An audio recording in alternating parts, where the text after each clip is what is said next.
Walz is calling for hundreds of millions in cuts to state spending as part of his supplemental budget proposal that he unveiled today. But he also laid out his wish list for the rest of this session, which will face tough opposition in a divided legislature. Danny Spiewak joins us live from the Capitol with a closer look. Danny? Well, this isn't a budget year, so they don't necessarily have to pass anything this session in the state legislature. But the supplemental proposal that came out from Governor Walz today is wide-ranging. There are some elements that may actually get bipartisan support, and there are others that are sure to fail in the tied House. 1 month into the session, Governor Walz published a supplemental budget Tuesday that requests legislation on fraud, gun violence prevention, and tax policy. We're focused on very common themes here. The proposal was headlined by the expansion of a tax credit for parents with child care costs.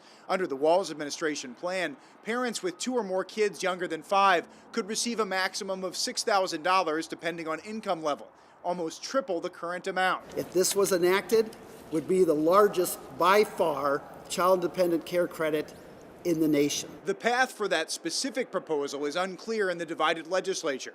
Meanwhile, other elements of the governor's plan, such as reworking the sales tax to include professional services and a new tax on social media companies, already failed last year due to Republican opposition. Using those revenues that will come from that tax and starting to build for what is going to be disruptions from AI, disruptions to the workforce. To calm one of the fastest growing areas of the state budget, Governor Walz also proposed further cuts to disability services and long-term care, which drew immediate Republican criticism. By going after the most vulnerable people in the state and by going after our counties, again, it's a wrong approach. However, the governor may find some common ground with Republicans in the area of fraud. There are some things. GOP Representative Patty Anderson, the vice chair of the House Fraud Prevention Committee, said she supports some of the governor's anti-fraud proposals, such as modernizing outdated county software around Medicaid eligibility. And I think there's absolutely bipartisan agreement on that. It's like really bad.